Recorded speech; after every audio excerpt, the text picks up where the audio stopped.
Ahora ya va a quedar este estúpido a hablar.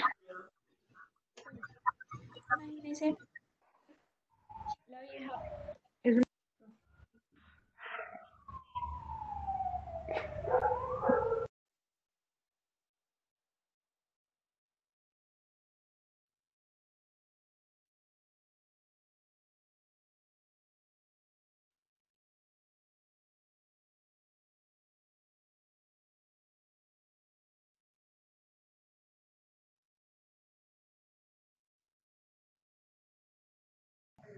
Estamos teniendo unas dificultades técnicas con el audio y estamos tratando de solucionarlas. Gracias por la espera.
Hola, hola, hola. Listo, listo, ya se escucha. Oh, bueno, disculpen lo que pasó, pues no. Ya, ahora sí todos me oyen. Sí, Entonces, bueno, Santiago, qué pena la demora. Estaba conectado hacía como desde antes de las 6, pero pues creo que no sabía que me estaban escuchando y hasta ahorita, ¿cierto? Entonces, no sé si Santiago ya les dijo de qué les voy a hablar yo. Eh, y en principio lo que yo quiero, pues primero darles como las gracias a ustedes como por la invitación, por haberme invitado a presentar como un poco mi proyecto de grado, que es lo que yo les quiero mostrar en este momento. Eh, lo que voy a hacer es hacer una aproximación a mi trabajo de grado, porque mi trabajo de grado se está desarrollando y pues con el tema del COVID, este semestre pues tuvimos una serie de inconvenientes, entonces me hubiera gustado como haberles mostrado más imágenes de la colección. Sin embargo, traigo una presentación un poco bastante nutrida de la catedral. Pues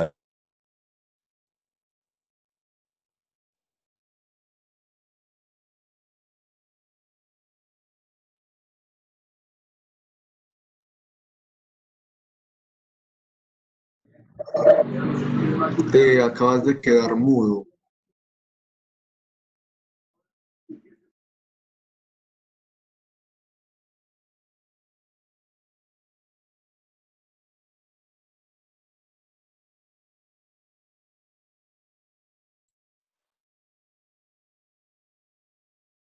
Como uno sabe si se le ve el sonido o no.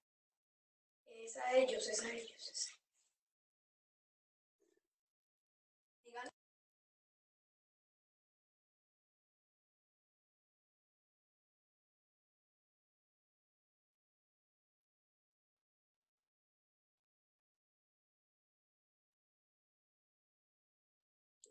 Cuando estén en grito, dígales, dígales. Dígales, No se escucha. Hola. dígales más duro. Tengo buen volumen. Sí, es que eso es de ellos.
la volví. De verdad, no sé qué está pasando. Una amiga me acaba de decir que tal vez es como, no sé, puede ser el computador. Bueno, no sé. Pero pues ayer lo habíamos probado y había funcionado. Y pues la tercera es la vencida y espero que me estén escuchando en este momento. Por favor, digan que sí. Listo. Ahora sí. Eh, listo. Eso, Yo les maravilloso. traigo yo les traigo la presentación de mi, como lo dije, de mi proyecto de grado, mm, que yo titulé, o sea, trata sobre la valoración de la colección de ornamentos litúrgicos de la Catedral Primada. Lo que voy a hacer aquí es una aproximación a esa colección. Realmente la colección es una colección demasiado amplia, es una colección que se compone más o menos mal con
Pobrecito, pues, porque es que más bien por hacer cosas.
Vamos a ver si así sí funciona. Me tocó descargar la aplicación por Google Chrome, como me dijo mi mejor amiga.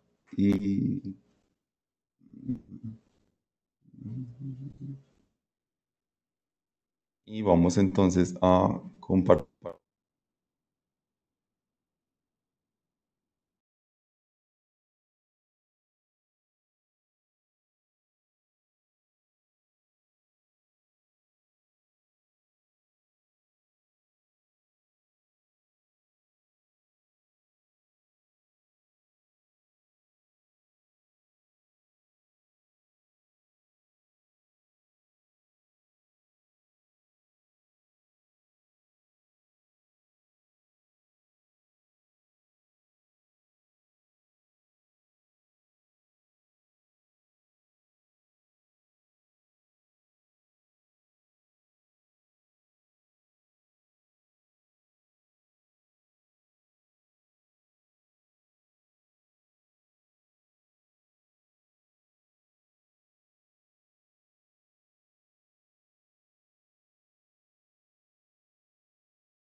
Se ven bien las diapositivas, pero no se escucha nada.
grado.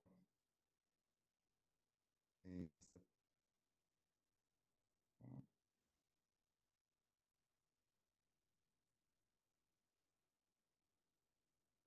Se escuchó.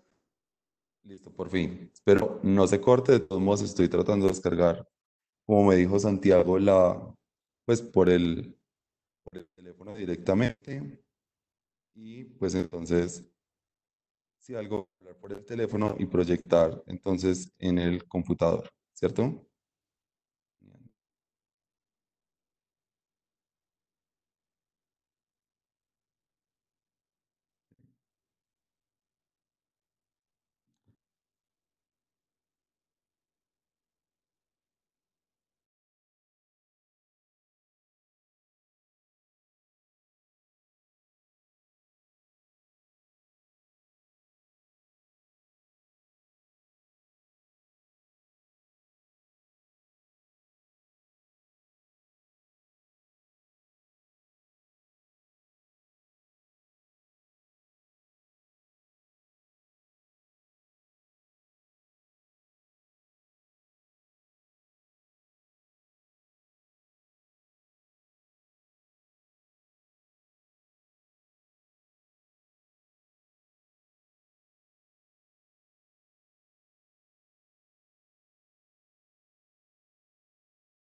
Listo, ¿ahorita sí me escuchan?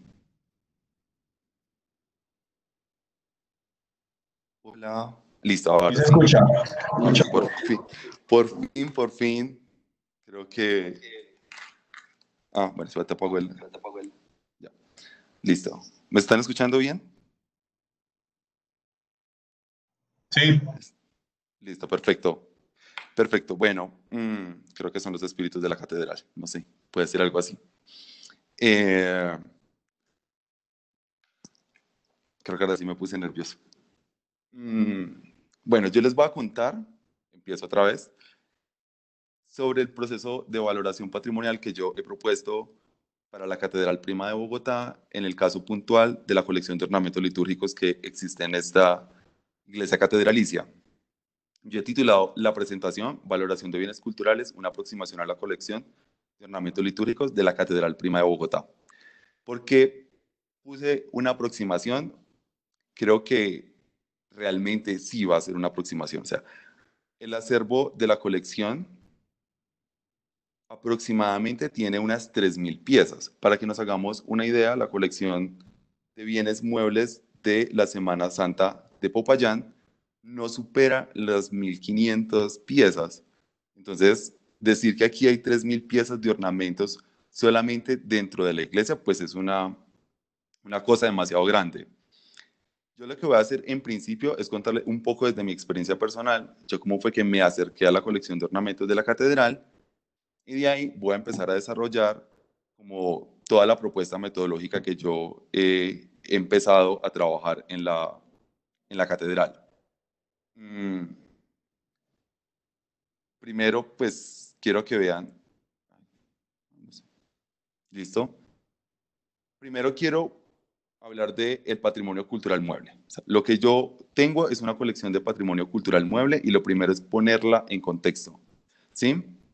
Entonces, dentro del patrimonio, pues como ustedes saben, está el patrimonio cultural y natural, y dentro del patrimonio cultural hay una separación que en lo personal yo no comparto. Al final de la presentación yo les voy a decir en parte por qué no lo comparto, porque esto ha generado como un poco un choque entre las diferentes áreas del patrimonio. Entonces, dentro del patrimonio material encontramos el inmueble y el mueble. ¿Por qué quiero hacer como toda esta precisión? Porque es que la colección de patrimonio cultural mueble que tenemos está dentro de un edificio, ¿sí? En este caso, que es de corte, este inmueble es de corte de la arquitectura, de tipo religioso, que es la Catedral Primada. Y la Catedral Primada fue declarada bien de interés cultural. Pero, parece que se está rebotando el sonido, pero dentro de las colecciones Dentro de las colecciones de bienes mueble encontramos... Esto está porque está raro. Dame un segundo.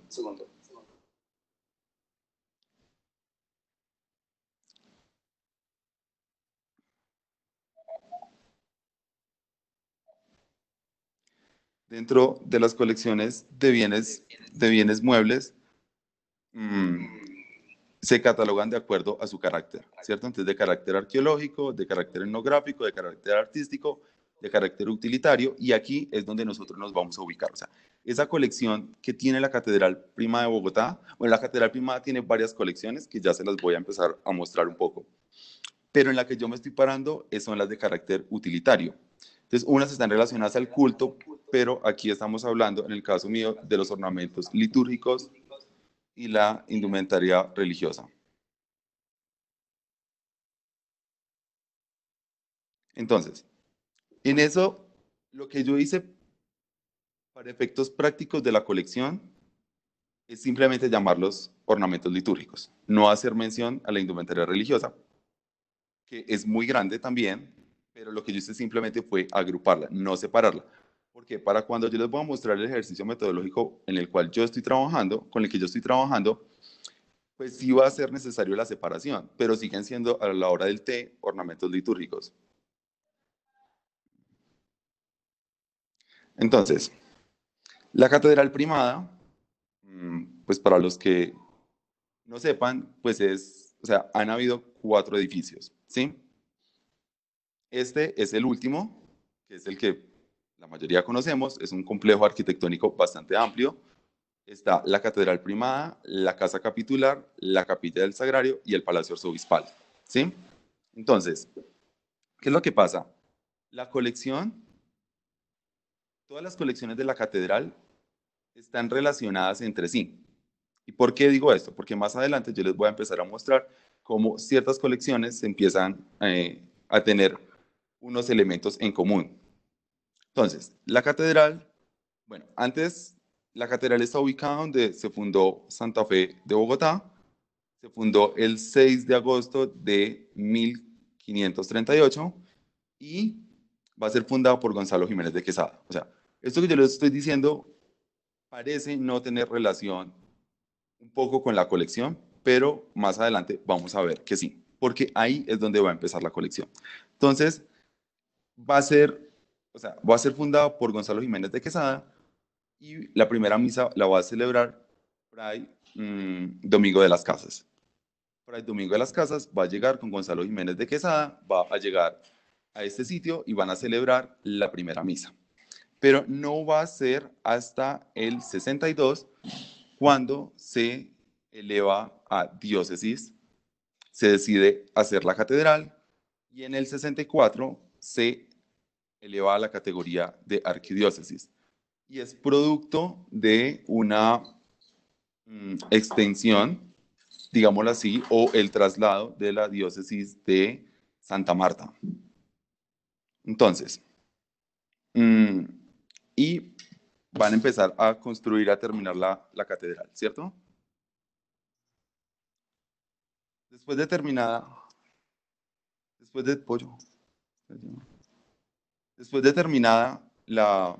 la catedral se va a caer y van a haber una serie de eventos en los que se va a empezar, pues, o sea, la catedral va a tener una serie de afectaciones y en el año 1775 la catedral va a quedar muy afectada por un terremoto. Y entonces se decide contratar a Domingo de Petrés. Domingo de Petrés va a ser una persona que va a diseñar una serie de estructuras en todo el reino de Nueva Granada. Dentro de esas rescatamos la Catedral de Chiquinquirá, la Basílica del Señor del Rosario de Chiquinquirá, la Iglesia de la Villa de Guaduas, el Observatorio Astronómico, el Acueducto de San Victorino acá en Bogotá y la Catedral, que es el edificio que tenemos, que es el que alberga la gran colección que tenemos. Entonces, hay unos elementos, o sea, hay unas piezas que hacen que yo me empiece a interesar por esta iglesia y por la institución. y son dos elementos que aparecen en el tesoro de la catedral. ¿Sí? Estas fotos son de Óscar Monsalve, fueron tomadas en la iniciativa de patrimonio que tiene actualmente la Universidad de los Andes, y vamos a tener que esos bienes que a mí me inquietaban son, primero, la reliquia de Santa Isabel de Hungría y la custodia La Preciosa, una obra de Nicolás de Burgos. Entonces, en cuanto al relicario de Isabel de Hungría, pues Isabel de Hungría pues nació, es una santa del siglo XIII, era hija de Andrés de Hungría y su reliquia pues llega a Santa Fe por medio de Luis Zapata de Cárdenas, que fue el segundo arzobispo, ¿sí? Entonces, después de que él llega, trae esta reliquia y dedica la catedral a esta santa. ¿Por qué adquiere Luis Zapata de Cárdenas la reliquia? Pues la adquiere porque la reina Ana de Austria, que era la cuarta esposa de Felipe II, le va a donar esta reliquia. El relicario es una pieza del siglo XVII, pero la reliquia va a llegar acá en 1570. Entonces, esta pieza a mí me llamaba muchísimo la atención, siempre he soñado con investigar algo sobre esta pieza, pero por cosas que vamos a ir avanzando, voy a terminar en otra colección. Luego tenemos la custodia, que es conocida como La Preciosa, que es de Burgos, de Nicolás de Burgos y Aguilera.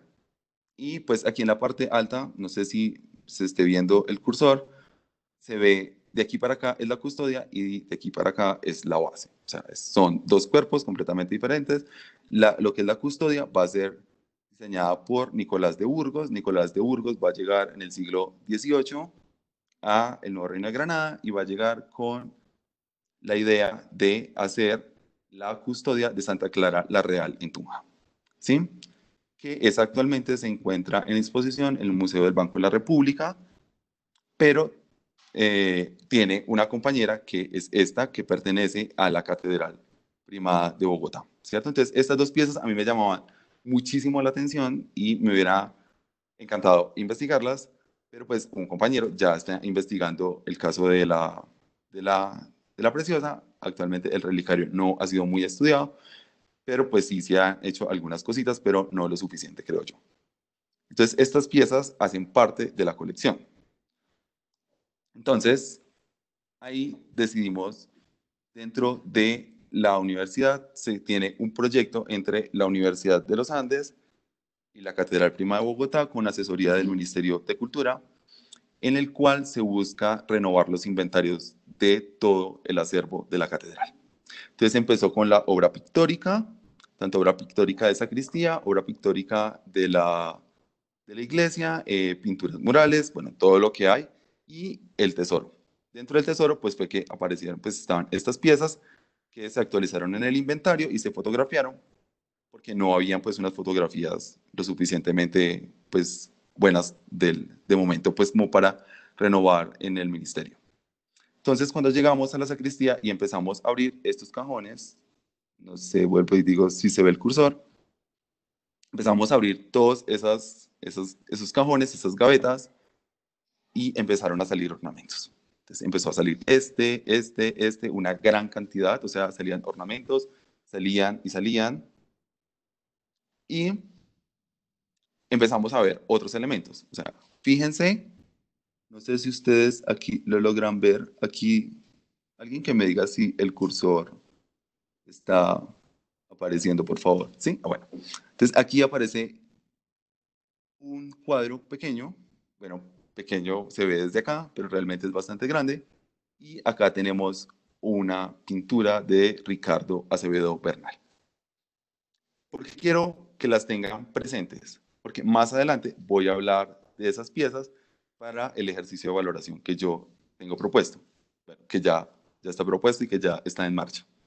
Entonces, cuando yo veo todos estos ornamentos, una gran cantidad, empezaron a surgir una pregunta. Entonces, ¿qué objetos son?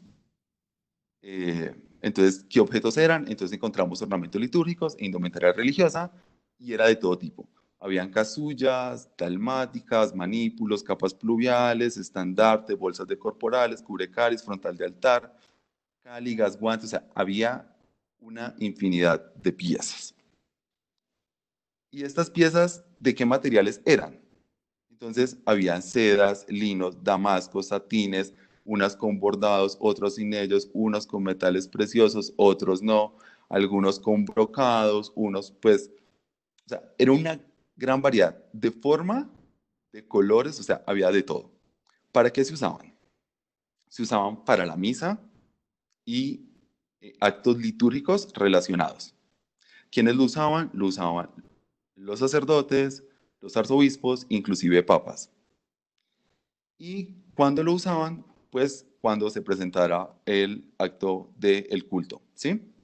Y en los tiempos establecidos por la iglesia tiene, porque en la actualidad todavía funcionan, tienen una serie de tiempos, entonces el tiempo de Cuaresma, Adviento, Cuaresma, Pascua, Pentecostés, Ordinario, y inclusive tenemos ornamentos azules, hay unos ornamentos azules, porque la catedral gozaba de un privilegio que se le había dado a España y a los territorios, entonces podían utilizar el ornamento color azul, que es algo muy curioso, que va a ser importante para el ejercicio de valoración también.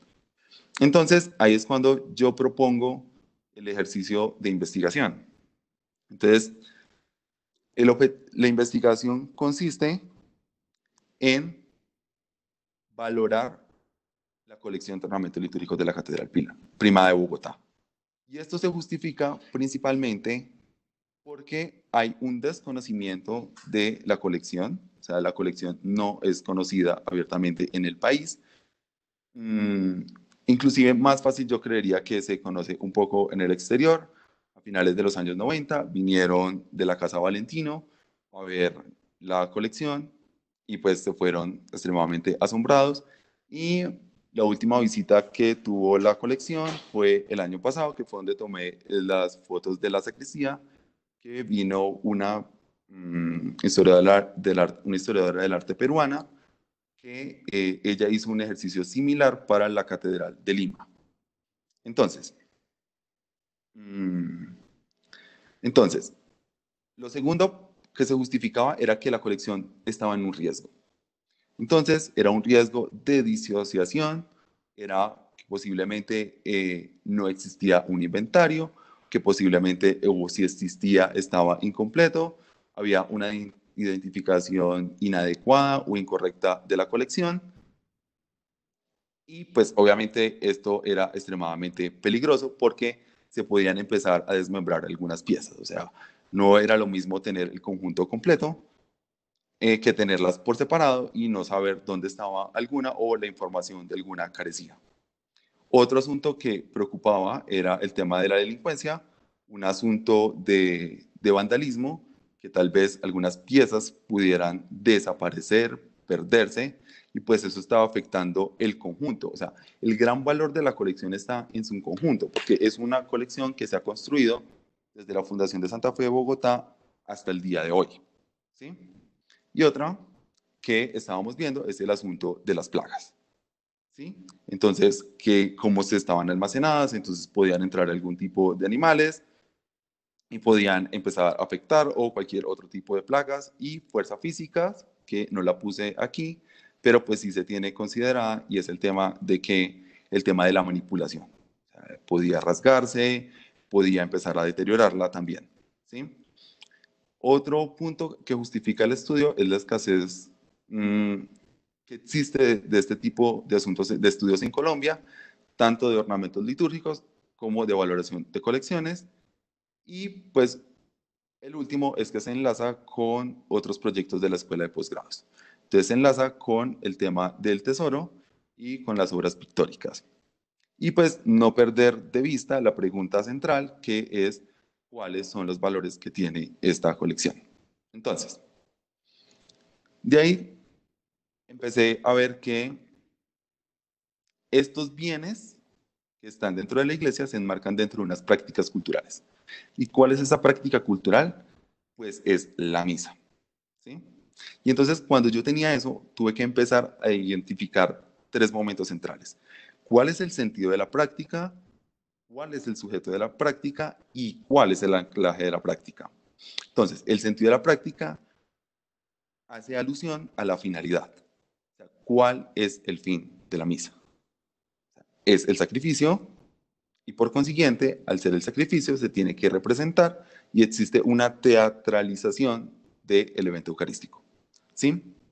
Esto quiero ser muy puntual, o sea, quiero pararme un segundo aquí, y es que las catedrales o sea, tenemos que tener claro que las catedrales durante el periodo colonial no solamente era el sitio de culto, o sea, en una sociedad en la que no existían museos, que las universidades no eran como las conocemos actualmente, o sea, donde no daban, en algunos casos no daban artes, no, en algunos casos no daban artes, no habían escuelas de música, muy común, eso no existía, pues la catedral se volvía en ese centro. O sea, la gente iba a la catedral a escuchar, la gente iba a ver las pinturas, la gente iba a ver la teatralización de la misa. Inclusive hoy día en la catedral, a las 11 de la mañana, uno puede ir a escuchar cómo se interpreta el órgano y hay gente que no va por ir a la misa, sino que va por escuchar el órgano de la catedral. Entonces, el sujeto de la práctica es quién es el creador del bien y quiénes lo usan. Entonces, en este caso, son los clérigos, que son los que ejercen, los que presiden la Eucaristía, y pues ellos son los encargados de utilizar esos bienes. Y el anclaje de la práctica serían el bien cultural en sí mismo, es decir, los ornamentos. Ahora, los objetos deben de ser tratados como lo merecen, o sea, son ornamentos litúrgicos y como tal deben de ser tratados. O sea, tienen un elemento para la comunidad, en este caso para la iglesia, que es sagrado y entonces como investigadores pues tenemos que acercarnos a este tipo de objetos como tal. Y el bien está porque al fin y al cabo la comunidad está circulando, los está poniendo, perdón, en circulación y los está poniendo en uso. Ahora, o los estaba poniendo en uso, que esa es otra discusión que vamos a tener, que está dentro de los criterios de valoración que yo he propuesto y que les voy a mostrar más adelante. Entonces, la receta esto es como una receta de cocina. Hay dos momentos de la valoración y entonces son dos momentos que se complementan. Uno, la valoración total de los bienes, o sea, es la valoración en sí misma, es verla en todo su conjunto y en esta valoración es donde yo me voy a acoger a los criterios que tiene el Ministerio de Cultura en el decreto 1080 del 2015, donde establece tres criterios: el histórico, el estético y el simbólico, ¿sí? Entonces, el valor histórico, abro comillas, es un bien que posee un valor histórico cuando se constituye en documento de testimonio para la reconstrucción de la historia, así como para el conocimiento científico, técnico o artístico, ¿sí? Entonces, el estético se encuentra relacionado a la apreciación de las características formales y físicas del bien y de su materialidad, y el simbólico hace referencia a la vinculación del bien a procesos, prácticas, eventos o actividades significativas para la memoria o el desarrollo constante de la comunidad. Entonces, ¿cómo estoy construyendo estos valores? Pues a través del levantamiento de archivos. Los archivos escasean por una condición muy simple y es que son bienes de carácter utilitario. Los ornamentos no suelen aparecer en los inventarios, aparece un inventario de finales del 1700 y solamente se hace referencia a que existen unos ornamentos de tales y tales y color, pero no hay ninguna especificación, o sea que resulta muy difícil saber a cuáles se refiere el inventario o si ya existían desde el periodo colonial, desde el asunto, desde los archivos. Entrevistas, pues lo que hemos hecho es recurrir a entrevistas a empleados de la catedral y al deán de la catedral. El deán es el que dirige el colegio, el cabildo eclesiástico, y pues es la persona que lleva al frente de la catedral durante muchísimos años, se conoce todas las colecciones, ha sido una gran ayuda y pues inclusive ha sido el que nos ha datado algunas piezas que por tradición oral se sabía de dónde venían y cómo habían llegado a la catedral. Y estudios de materialidad. Metodológicamente me he basado en el Plan Especial de Manejo y Protección de los Bienes Culturales de la Semana Santa de Popayán. ¿Por qué? porque es la puesta en marcha que hizo el Ministerio de Cultura con la colección de bienes muebles de Popayán. ¿Y por qué?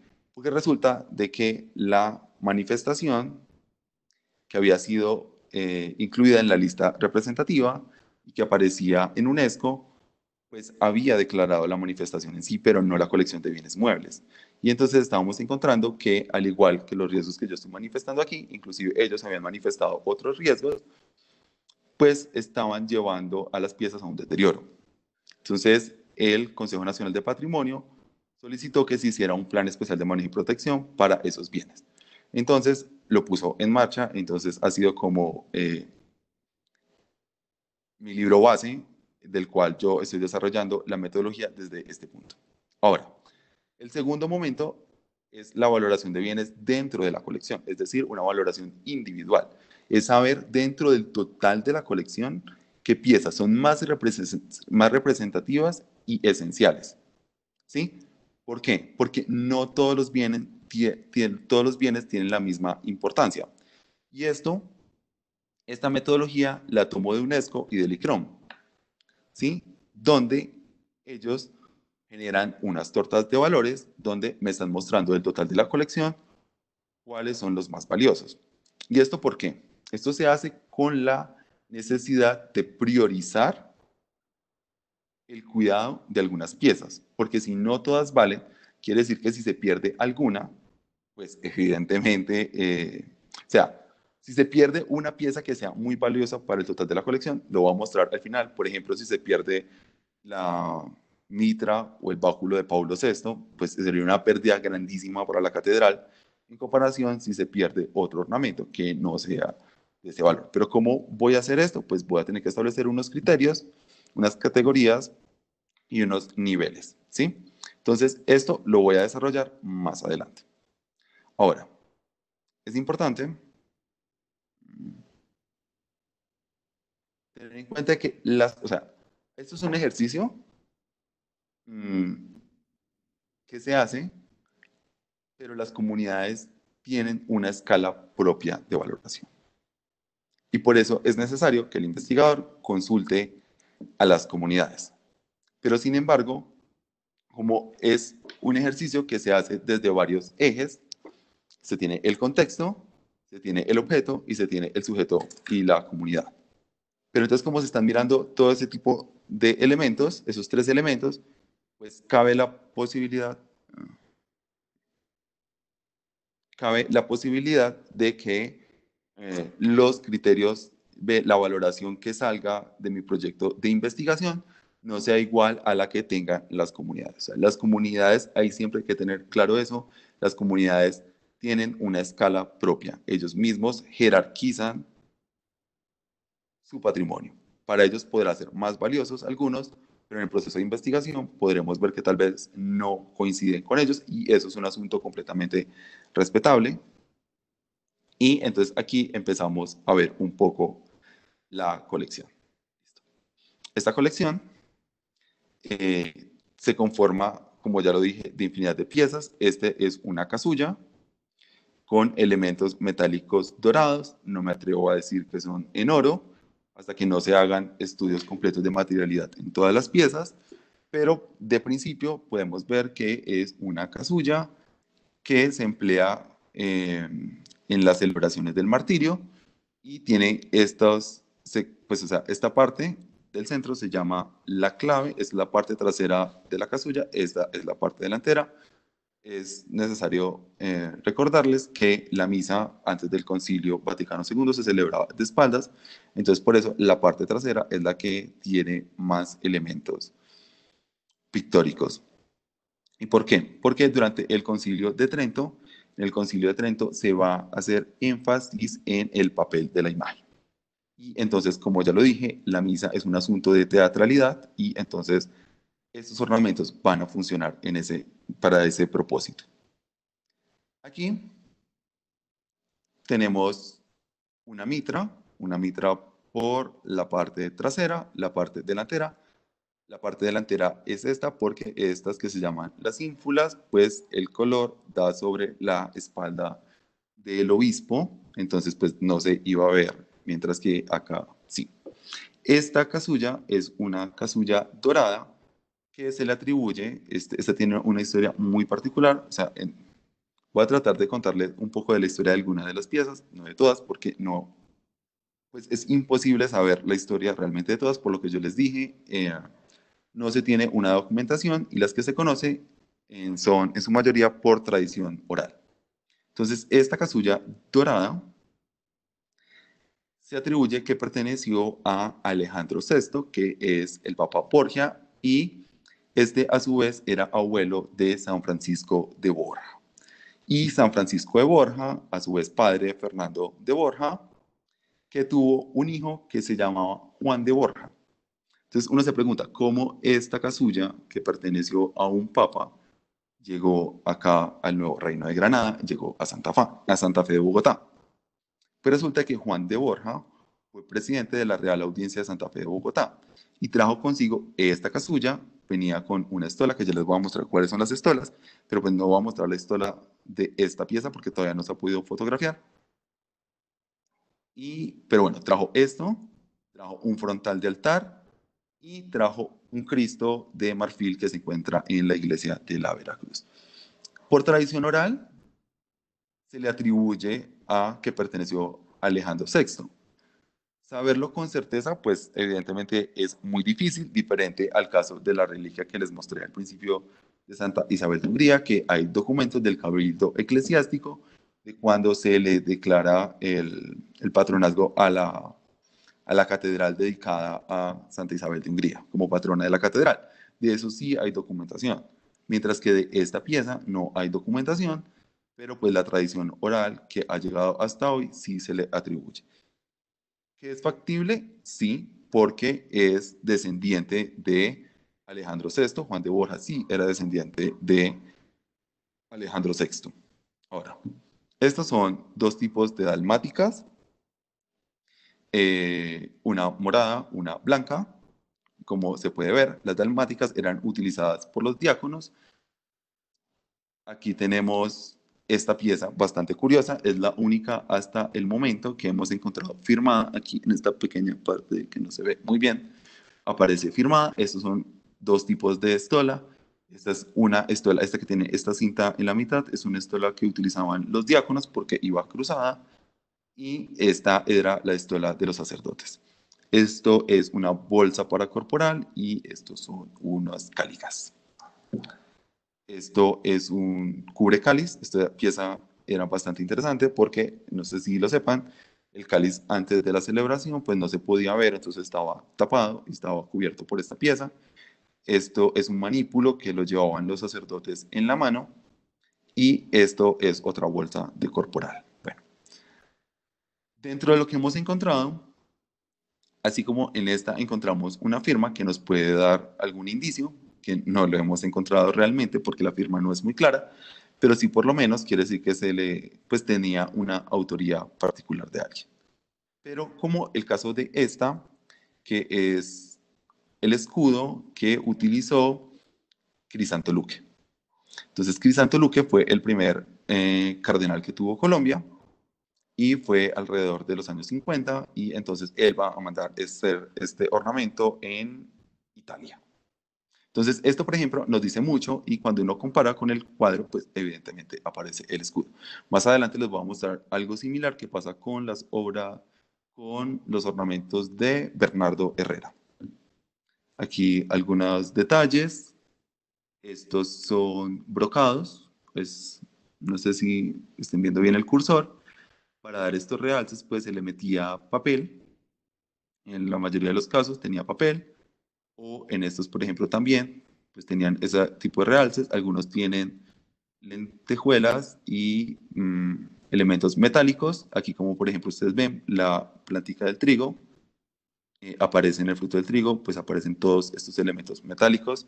Igual no me atrevo a decir que pueda ser oro o no, en algunos casos sí lo son. En algunos casos, pues, los hilos tienen una cosa que se llama alma. El hilo en su totalidad no es de oro, sino que tiene un elemento en la mitad, que vamos a ver que en algunos casos, por deterioro, se van a quitar. Esta es una casulla del siglo XVII, hecha con la técnica de pintura a la aguja. Pues el nombre, como lo dice, es literal, lo que hacían era pintar a la aguja. Estas dos piezas están siendo investigadas por una compañera que está trabajando sobre bordados y pues en los ornamentos. Esta es la que se utiliza en la actualidad. Estos son parte del juego y del conjunto que se utiliza para la oración del Te Deum, que es una oración de gracias. Esta es bastante curiosa. Esta sí es del siglo XX. Entonces, después de todo este montón de elementos, de todas estas piezas, pues entonces viene el asunto, ¿no? En el principio, en una presentación yo les había mostrado cómo la valoración estaba en dos momentos, ¿no? Que se complementaban. Y hice mención a esa primera parte donde se establecían los valores históricos, simbólicos y estéticos, ¿sí? Que se están haciendo con el levantamiento de fuentes, con entrevistas y con estudios de materialidad. Pero cuando pasamos al área de comprender, de estudiar la colección de manera individual, o sea, entender cuál es el valor de cada pieza dentro de toda la colección, pues tenemos que decir que la colección vale un 100%. Entonces lo que vamos a hacer es crear unas categorías para agrupar, para facilitar un poco el trabajo, porque ya lo he dicho, el tamaño de la colección es bastante grande. Entonces lo que he dicho es que existen vestimentas interiores, vestimentas exteriores, insignias litúrgicas menores y mayores e indumentaria religiosa. Y en estas vamos a establecer una serie de subcategorías. Entonces, por ejemplo, entre las vestimentas interiores encontramos lo que se pone el sacerdote en la parte de abajo, entonces el alba, el cíngulo, el amito, etc. Dentro de las vestimentas exteriores pues, vamos a encontrar la casulla, la dalmática y la capa pluvial.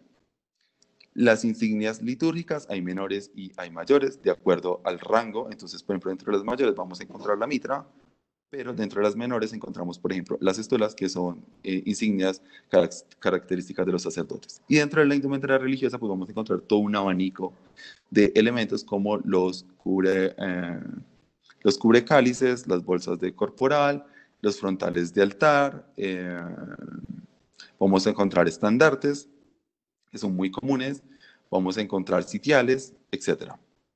Entonces, para abordar estas categorías, yo he propuesto unos criterios de valoración. En principio, he propuesto cuatro criterios de valoración, que son el histórico, que se asocian a más colecciones, que se asocian a un evento o un personaje, o de carácter técnico. Entonces, en el histórico no lo he hecho por siglos, porque en el periodo colonial va a ser muy difícil empezar a atribuir que alguna pieza pertenezca al siglo XVII, al siglo XVIII o que venga del siglo XVI.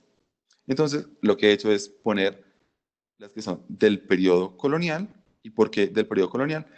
Porque los reyes son los que surtían las catedrales. Entonces, muchas de las piezas, algunas sí van a ser hechas acá, pero la mayoría van a ser surtidas por la corona, porque la corona va a tener un real obrador, el real obrador de Cáceres, que es el que de donde creemos venían la mayoría de las piezas. Luego vamos a poner siglo XIX y XX. ¿Por qué pongo siglo XIX y XX? Porque ya nos hemos separado de España y pues entonces la producción en algunos casos se va a empezar a hacer acá. Sin embargo, no quiere decir que no se vayan a dejar de traer piezas del exterior, principalmente de Europa, como lo voy a mostrar, que hay dos casos que vienen del siglo XX y pues vienen de Europa.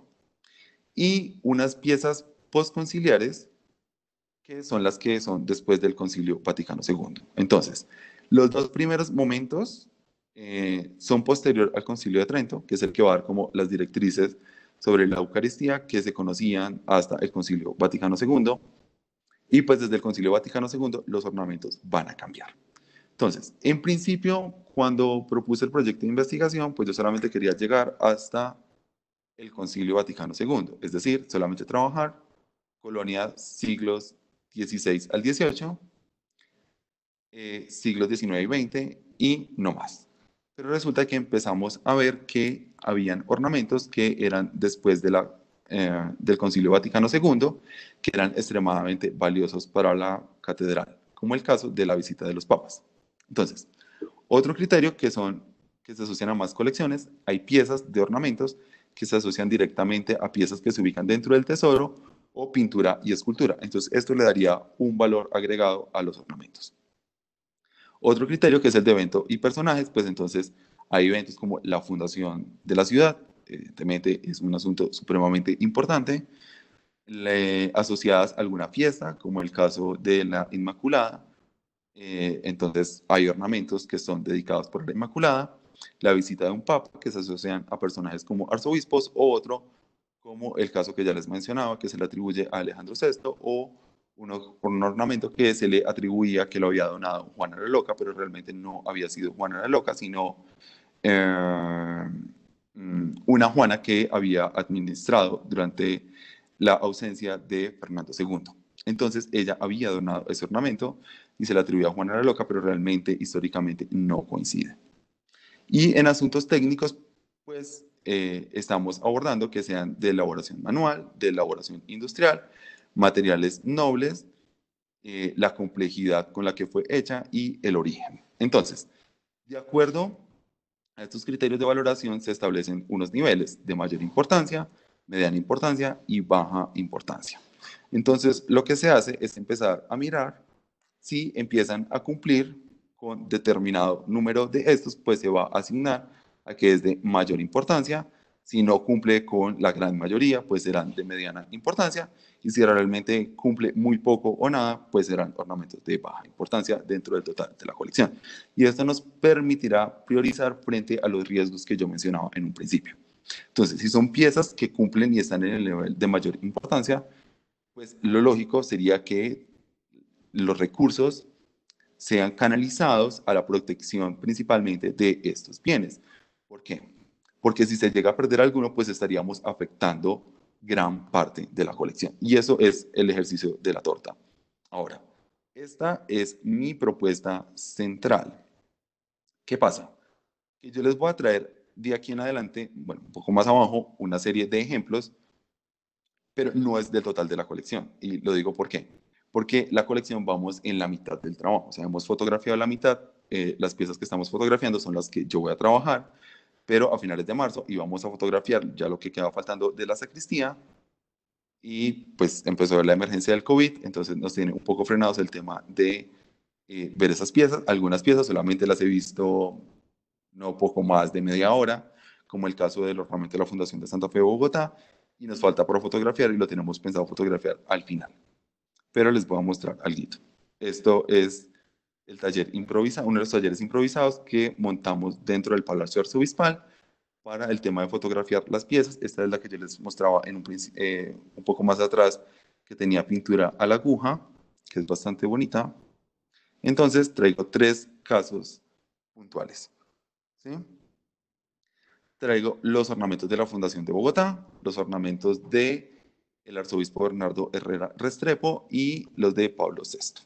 Entonces, sobre la Fundación de Santa Fe de Bogotá, yo les dije que no perdieran de vista la pieza que aparecía al fondo de la sacristía, que es sin duda uno de los textiles más importantes.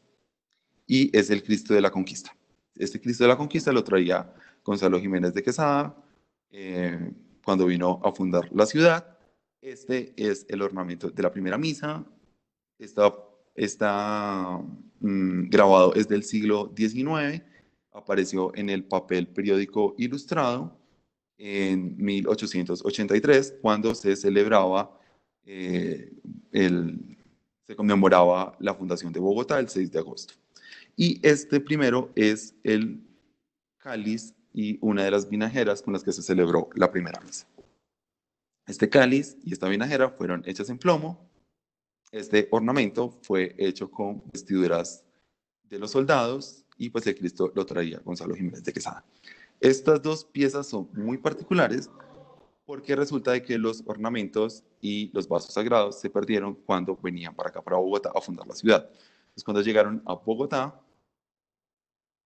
cuando llegaron a fundar Bogotá, les tocó ser recursivos y entonces crear estas piezas para la ciudad. Ahora, estas piezas indiscutiblemente cumplen con varios de los criterios que se habían mencionado acá al principio. Entonces, es del periodo colonial, se asocia a otras piezas de la colección como el tesoro y la pintura del Cristo de la Conquista, se asemejan a eventos como la fundación de la ciudad, la visita de otra persona que fue Fray Bartolomé,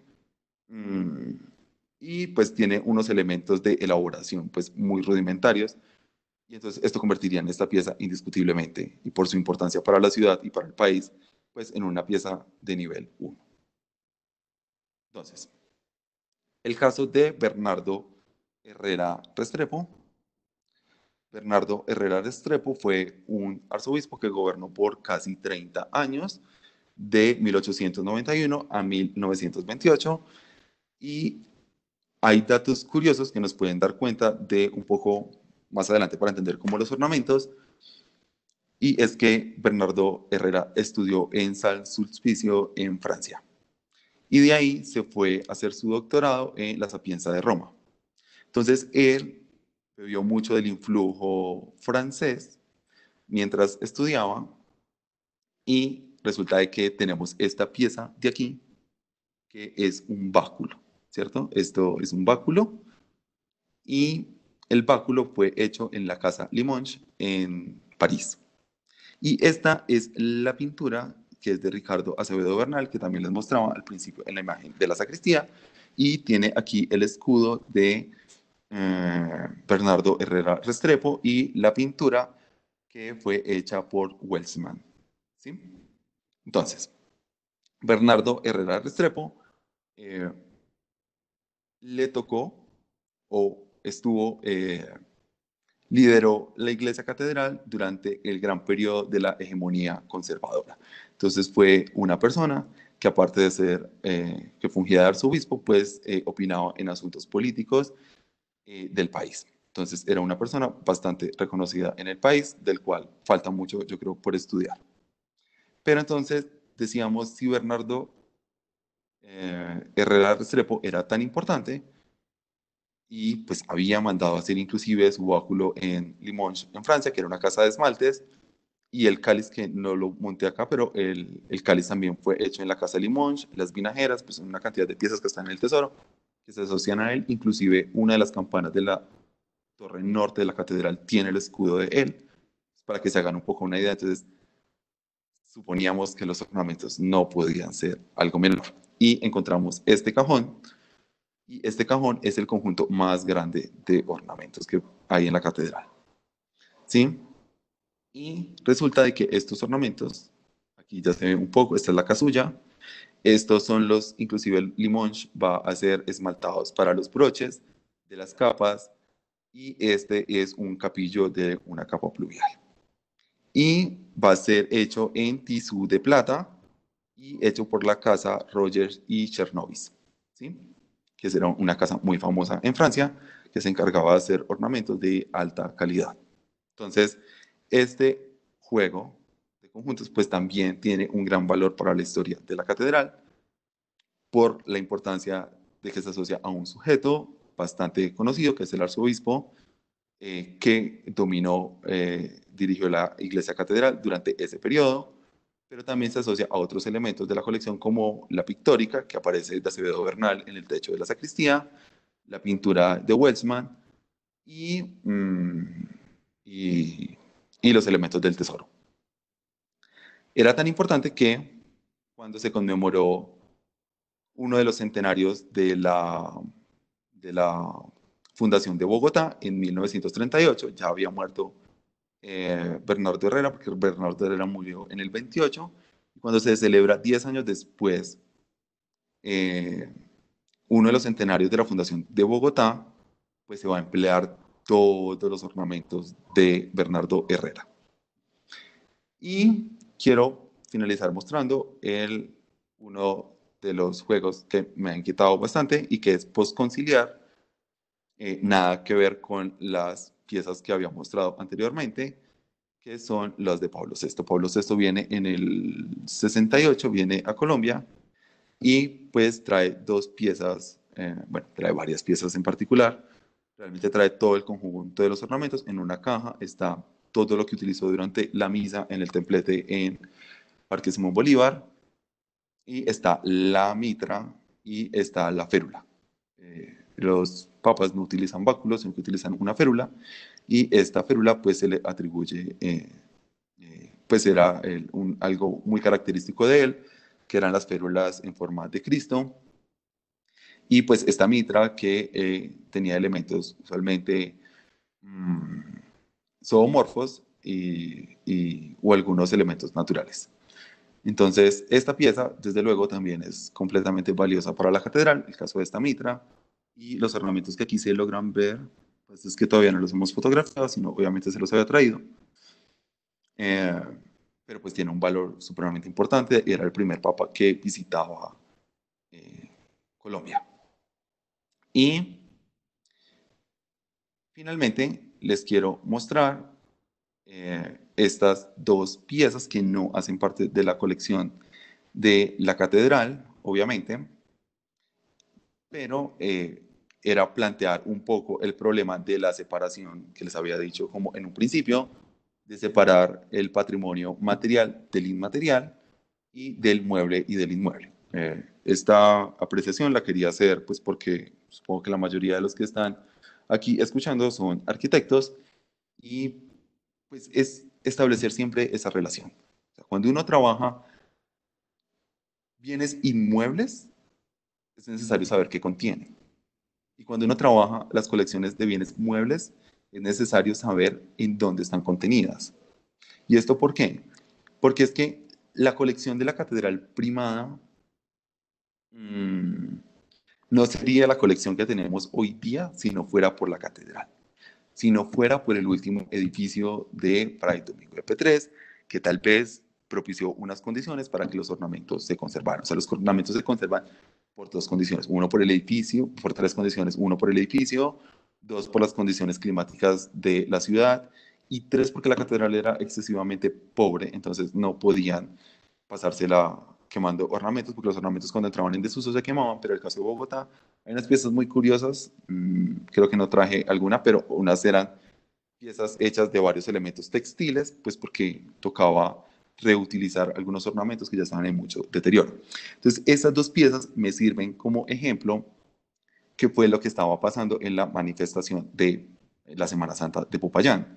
Y era que UNESCO había declarado la Semana Santa de Popayán, pero el tema es que, cómo vamos a separar los bienes de la Semana Santa en sí. Entonces, por eso fue que se tuvo que formular ese plan especial de manejo y protección, porque las colecciones estaban en un completo riesgo, había problemas de almacenamiento, una serie de problemas con la humedad, el tema del vandalismo era bastante preocupante, y pues se empezó a ver todos estos elementos. Entonces, esto como muestra de que no se pueden separar, y muchas de las piezas están guardadas en iglesias, en bienes inmuebles, algunos inclusive declarados.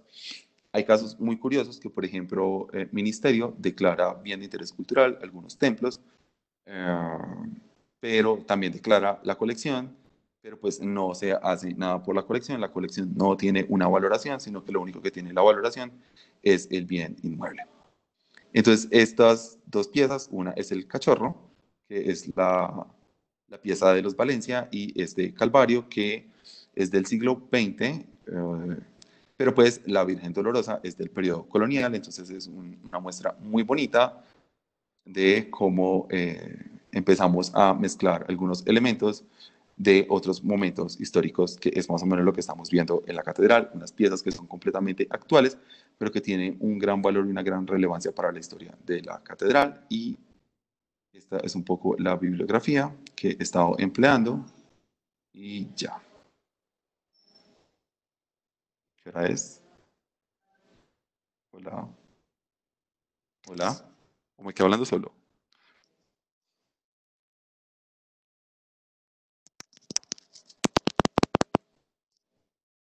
Muchas Hola. gracias.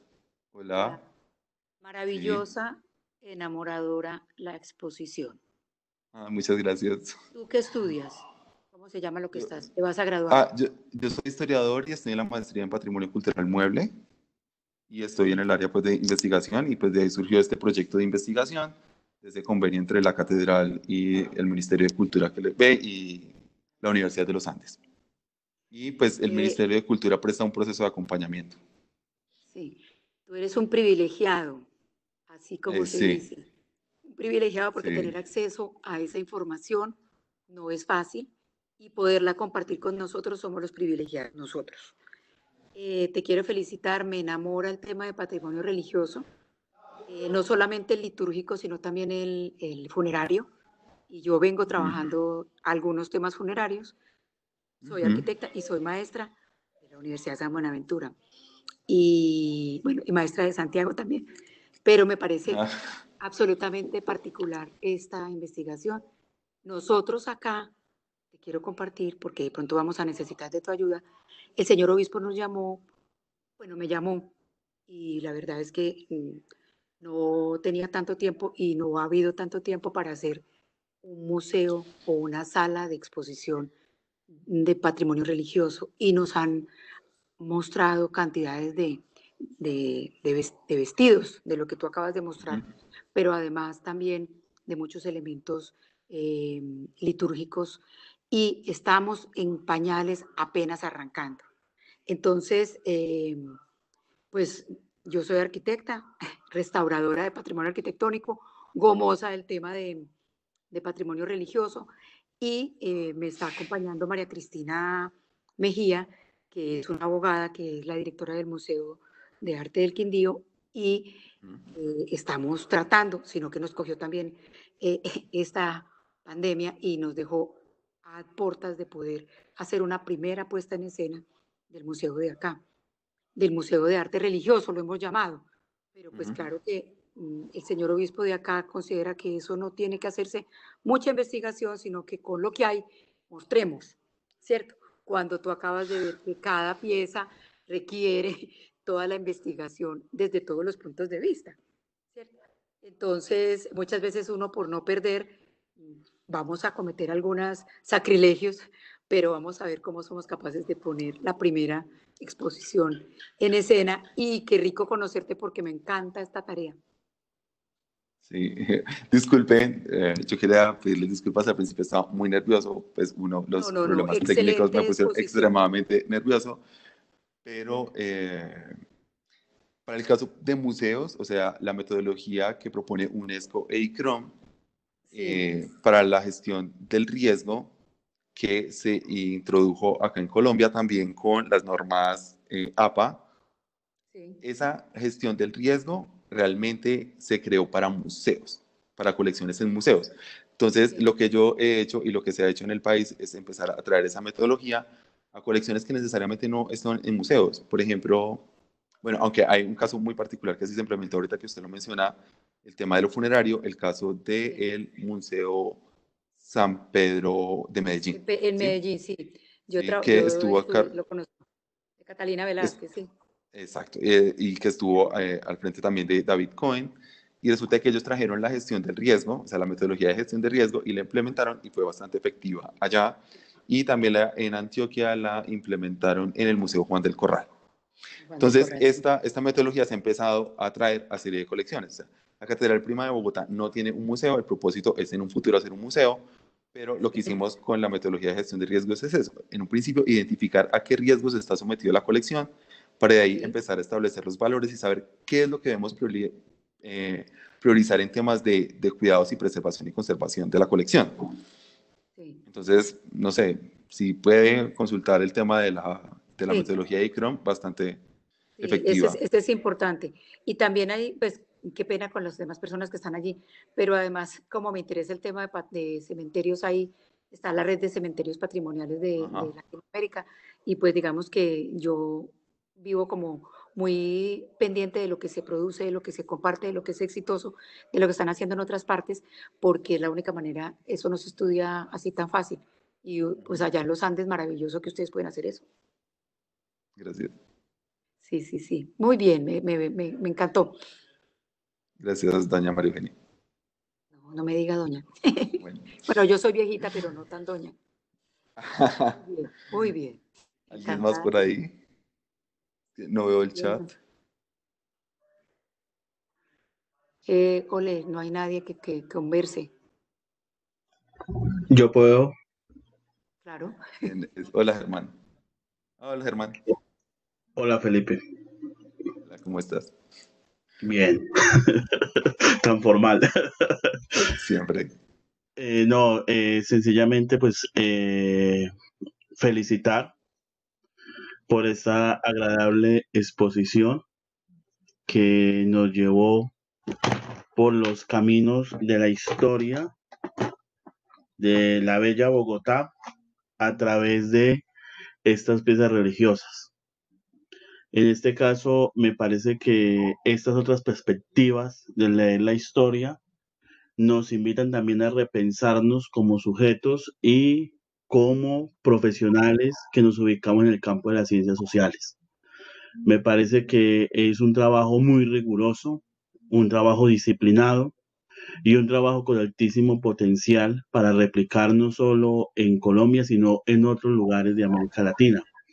Y que es un nicho que por lo que presenta Felipe es de apenas inicios como tal y que puede representar un elemento o puede representar en cierto sentido un valor a nivel cultural, pero también a nivel histórico y político importante para entender el desarrollo de la sociedad religiosa colombiana.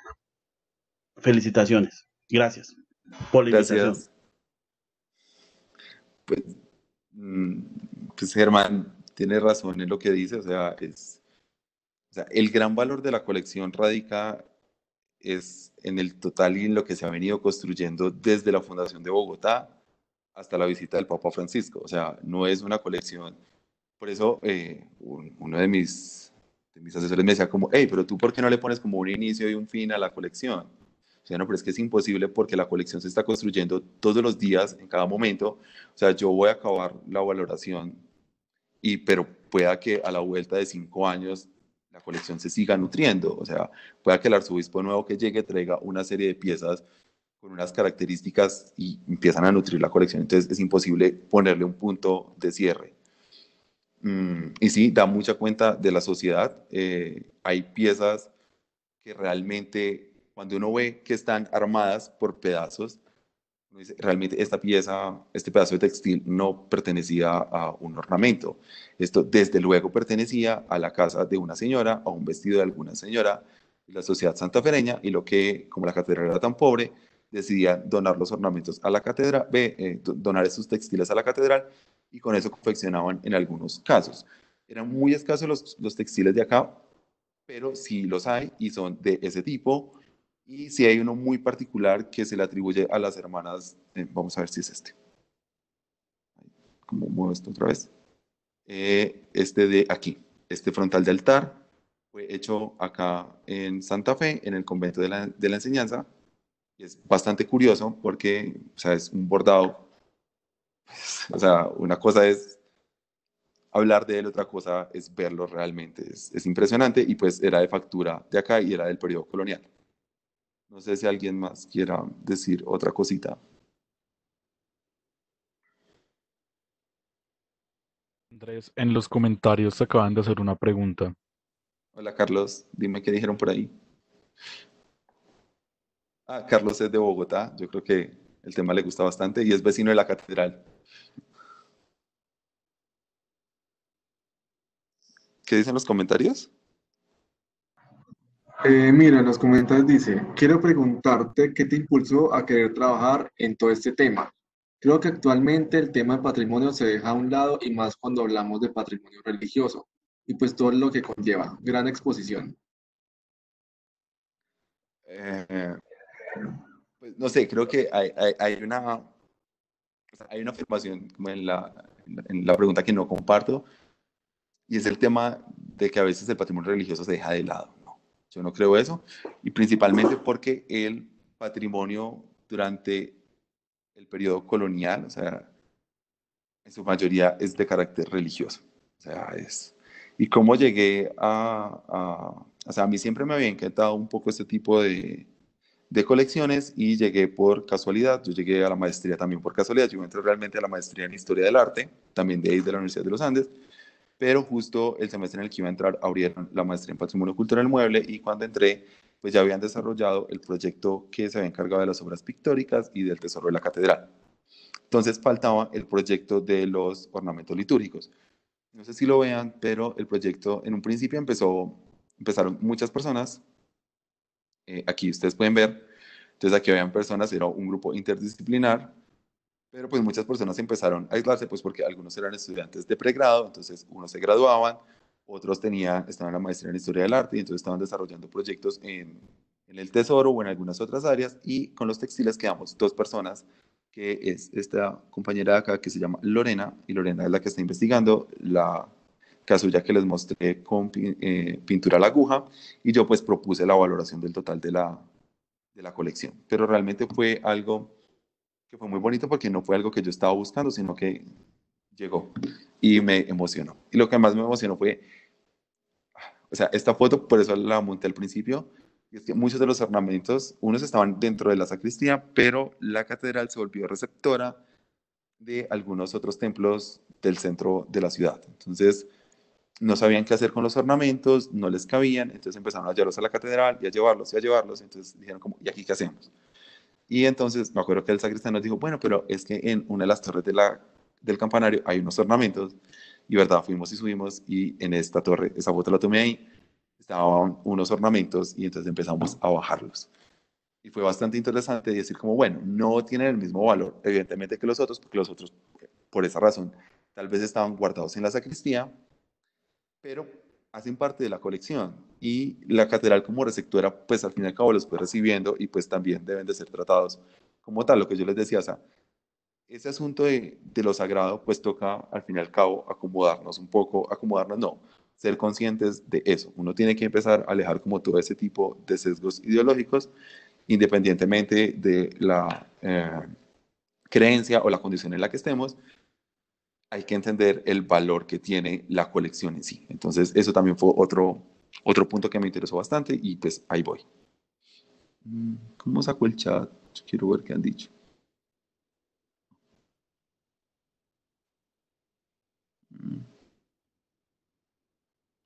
Un comentario. Yo pienso que en Colombia está todo el trabajo por hacer, porque Sí. inclusive, por ejemplo, acá nosotros, pues yo soy de Armenia y vengo trabajando patrimonio religioso desde la arquitectura, porque en el terremoto me tocó cuando yo estaba estudiando mi maestría en restauración, pues ver la restauración del templo de Finlandia, y resulta que allá hay santos europeos, italianos, que los sacerdotes pues en su condición no los manejan, no los respetan, no, o sea, no los... Y entonces hace poquito yo hago talla en madera y un sacerdote me buscó para ver si yo le ayudaba a restaurar los dedos de las manos de unos de esos santos. Cuando yo voy al taller de él y yo le digo, padre, estos son los santos de Finlandia. Y me dice, sí, ¿cómo le parece que me los traje aquí? Porque yo los voy a arreglar. Y pues es un sacerdote que sí sabe, pero que no tiene la formación.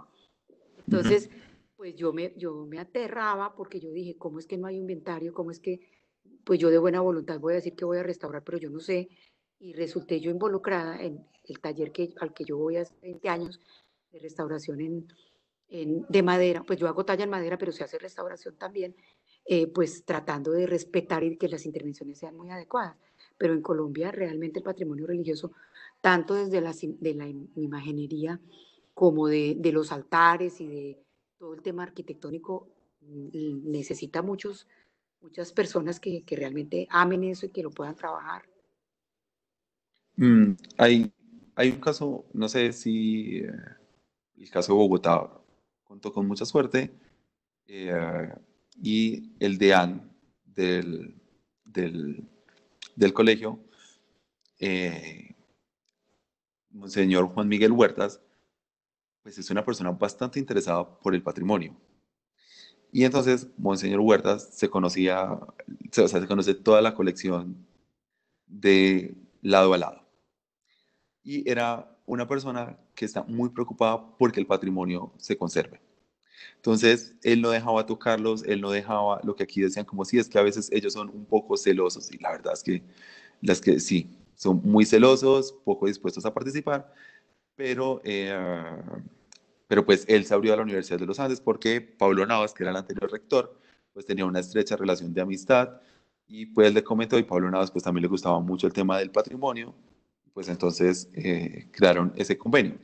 Pero pues es también a veces ese celo y ese asunto de mantener como lo misterioso en el mundo misterioso que ha permitido que estas piezas se conserven. O sea, si estas piezas se hubieran empezado a abrir de un momento, no sé, en otro momento de la historia, tal vez no hubiera llegado a la colección como llegó ahora. Entonces yo creo que llegó en el momento oportuno para abrirla y pues tener nosotros unos elementos pues, de apreciación de las obras y decir como, hey, realmente esto tiene un valor incalculable. O sea, el tema que yo les ponía del ornamento de la Fundación de Bogotá, o sea, en temas estéticos, no es una pieza que si uno la ve, o sea, la pieza la foto que les mostré, que es del siglo XIX, la ilustración de un grabado del siglo XIX, que salió en el papel periódico ilustrado, estaba muy deteriorado, pero se hizo una restauración a principios del 2000. Pero si ustedes la ven hoy día, ustedes dicen como, de verdad, con esto se fundó Santa Fe de Bogotá. O sea, estéticamente no tiene en comparación con otras, pero el valor histórico es incalculable. O sea, es sin duda para mí la pieza más importante que tiene en temas de textiles y en tanto el tesoro, el tema del cáliz y la vinajera son piezas únicas. Y el pendón de la conquista, son piezas pues de ese valor incalculable, ¿no? Bueno, y en cuanto a lo de restauración, yo ahí tengo como eso es como una postura muy personal y lo ideal es evitar al 100%, creo yo, la restauración cuando toca, como dicen por ahí. Sí, Pero intervenir, es es preferible. claro, Sí. Sí, eso yo es lo le dije al bonito de la padre, metodología de gestión del riesgo, sí, yo le dije al padre, es déjelas así. prevenirlo. Claro, déjelas así. Si esas imágenes de madera tienen 200 años, pues no pueden estar lindas, hermosas, rozagantes, no, tienen que tener porque esa es la gran ignorancia. Yo le decía al señor obispo, ¿por qué no enseñan a los sacerdotes sobre patrimonio? Porque los nombran párrocos de una iglesia y les parece que la Virgen está muy pálida, pero la Virgen es pálida porque es que él no sabe de dónde salió la Virgen. ¿Me explico? Sí. Entonces, es una discusión y pues realmente yo soy muy sola porque no a mucha gente le gusta el tema y pues digamos como me gusta y yo he estado también en Popayán y me han invitado y conozco toda la intimidad de la Semana Santa de Popayán cuando yo no soy de allá, pero digo que como me gusta pues uno se mete y lo invitan.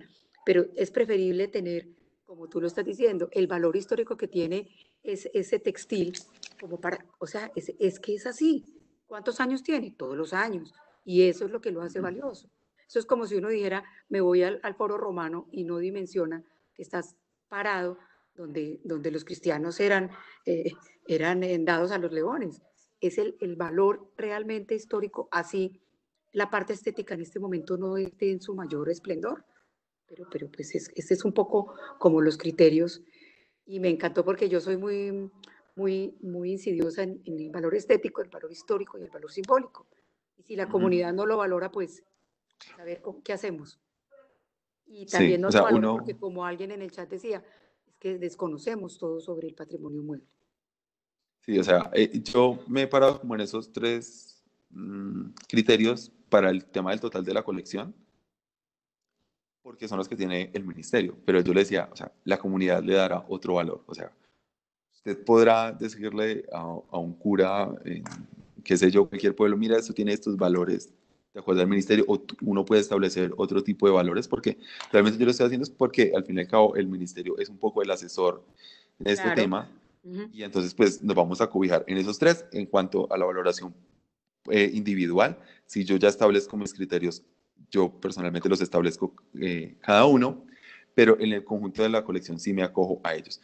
Pero pueda que, por ejemplo, al padre diga como no, realmente esto no me parece que tenga ese valor o no tiene ningún valor, no solamente para la iglesia, sino para la comunidad, no vale nada.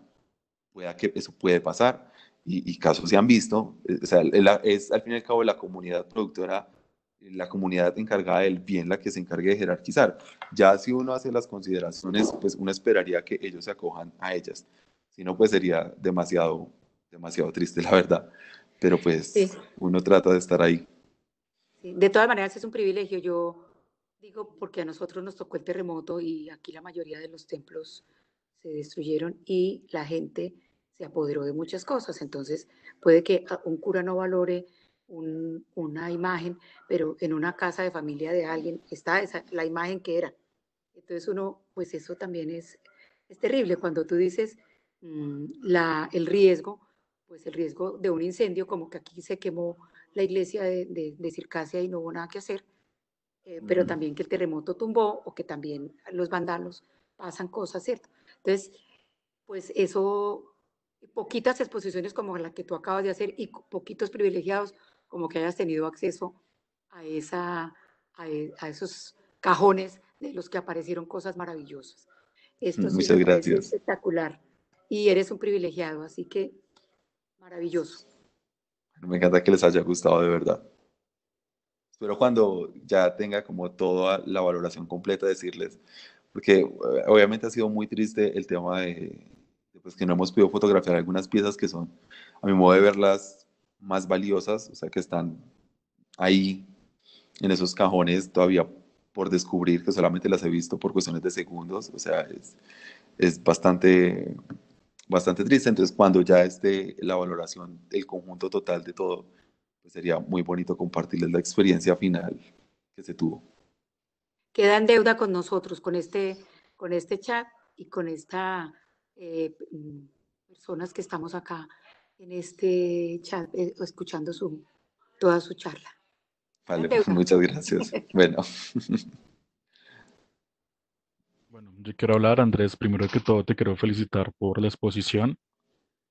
Tú sabes que yo también soy un apasionado un poquito por la arquitectura, ¿cómo sería? Religiosa. Al mismo tiempo, pues soy vigía de patrimonio. Hace muchos, muchos años en Bogotá fui como de los primeros niños vigías de patrimonio. Ahí obviamente nos daban charlas sobre patrimonio material e inmaterial. En este caso ya es mueble e inmueble. Sería bueno también que tú pudieras mediante, no sé, grupos así como vigías de patrimonio poder compartir estas charlas para que la gente se dé cuenta de la calidad de artefactos que tiene la catedral. Y yo me imagino que obviamente no solo la catedral, muchas iglesias y muchas comunidades religiosas tienen sus bóvedas, por decirlo así, patrimoniales y son obras que nadie en el público conoce. Son obras que deben tener escondidas, son obras que por recelo o por cuidado las tienen muy bien guardadas, pero sería interesante poder exponer todo esto a la comunidad, a la sociedad en general, para que se apoderen y se apropien de todo este arte y todos esos artefactos litúrgicos. gracias, Carlitos. Carlitos es el vecino más amado de la catedral, yo creo. Es el vecino amado del centro. Eh, y no, pues realmente sí, creo que hay muchos tesoros. Vuelvo y digo, la catedral se volvió como un receptor de muchas iglesias del centro que no podían conservar. El caso, por ejemplo, de Santa Bárbara. Creo que con Carlos alguna vez, no sé si le conté, el caso de la Santa Bárbara de Pedro Laborio. O sea, es que es una pieza, uf, o sea, una cosa es también verla en fotos, otra cosa es verla en persona. O sea, es una pieza de tamaño real que tiene un movimiento, o sea, que es una pieza bastante bella. O sea, no en vano se fue y se expuso con la lechuga tanto en el Prado como en París en el Louvre. O sea, es una cosa loquísimo, o sea, o sea, realmente no solo el centro de Bogotá, sino que yo creo todos los centros tienen una gran cantidad de artefactos que están por explorarse, o sea, de verdad, hay que andar mirando, hay que tener mirada 360, pues para poder empezar a percibir toda esa serie de objetos y no solo de objetos, sino también en temas de arquitectura, o sea, o sea, hay cosas que uno tiene que andar mirando para todo lado.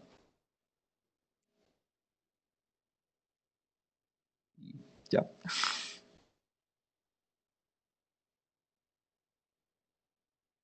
No hay Bien, más. felicitaciones. Bueno, muchas gracias. Espero verlos entonces otro día cuando tenga todo Es completo. bueno conocerlo, habrá que ir a visitarlo. Muchas gracias.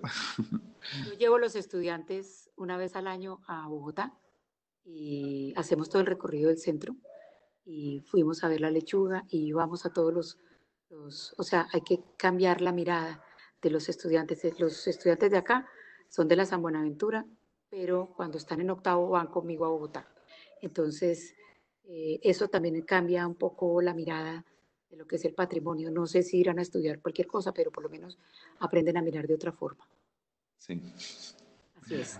muchas Estoy gracias. de acuerdo Feliz contigo noche. en algo, que toca enseñarle de pronto a los estudiantes un poco más sobre la arquitectura religiosa en Colombia, porque muchas veces lo que uno ve en clases es Roma, lo típico que hay en París, lo típico que hay en Europa, pero lo que es arquitectura religiosa, eclesiástica en Colombia es muy, muy poco enseñada a los estudiantes. Y sería bueno que los estudiantes se apropien de esto y sepan un poquito más de la arquitectura religiosa del país. Sí. Imagínate que acá, por ejemplo, los más chiquitos que yo tengo van a Cartago, porque ustedes deben saber que por historia Cartago era Armenia o el Quindío, la zona cafetera, pertenecía a Cartago. Y en Cartago están los templos más antiguos que hubo, inclusive la casa del virrey que nunca llegó. Entonces, aquí nosotros cerquita, pues digamos que el premio es ir a Bogotá, pero si uno va a Cartago y uno va a Buga y uno va a Cali y luego va a Popayán, pues tenemos todo un estudio de patrimonio arquitectónico religioso, pero también pues porque como la religión tenía un peso pesado con la política, pues las ciudades estaban hechas en parte por la influencia religiosa. Y ya cuando han visto los tres, han hecho todo el recorrido por acá, entonces vamos a Bogotá y ya nosotros vamos a sacar la primera promoción. Y la primera promoción acabamos antes de que el 11 de marzo estuvimos en Cartagena porque pues hay que mirar la historia de Colombia. Sí, claro, uno estudia todo lo que es, y entonces le dicen, no, los arquitectos europeos, pero es que Colombia tiene una riqueza fabulosa, fabulosa y desconocida. Entonces, desde pregrado hay que aprender. Por ahí escuché que Carlos Torres es vigía. Yo soy de los primeros vigías y soy profesora del tema desde hace 20 años. Digamos que soy una apasionada y yo pego el virus a mis estudiantes. Esos quedan todos con virus de patrimonio de muchas maneras. Me parece que es parte del amor y de la identidad por Colombia. Muchas Hola, gracias. Así es, toca aló, amor por Colombia. aló, Hola, ¿me escuchan? hola, sí, Yo creo que aparte, digamos, de promocionar, claro, el patrimonio que tenemos en Colombia, desde la academia en pregrado, yo creo que el educar arquitectos se ha desvinculado mucho tanto del tema de patrimonio como el tema del mueble. Entonces, muchas veces en el quehacer de educar como arquitecto se centra mucho en el objeto arquitectónico y se desvirtúa o se desconoce todo ese valor que tiene el patrimonio mueble. Yo creo que desde la academia es importante, aunque hay un pregrado en restauración mueble, es importante que uno como arquitecto sea consciente de que no es solo el edificio el que tiene una valoración, sino tiene componentes muebles que ayudan a esa caracterización del edificio. gracias David. David y yo creo que vamos siempre por la misma línea.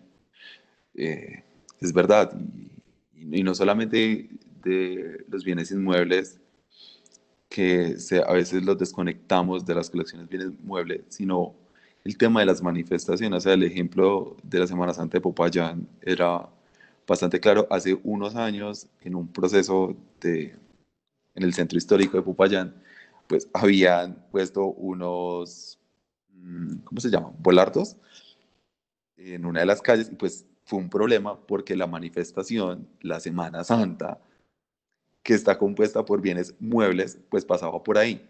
Y resulta de que cuando iba a pasar por ahí, pues no podía hacer la vuelta como siempre la hacía porque los volardos impedían el asunto. Entonces, ese es el tema de que en el patrimonio siempre empezamos, o sea, esa separación, a mi modo de ver, ha resultado un poco dañina o muy dañina, y es empezar a separarlos por partes, ¿no? O sea, es todo un conjunto que se tiene que empezar a ver. Es lo que yo hablaba de esas prácticas culturales, o sea, es el tema del el sentido de la práctica, el sujeto de la práctica y el anclaje de la práctica. O sea, es todo un constructo que se está dando en torno a unas prácticas culturales que realmente no se pueden separar.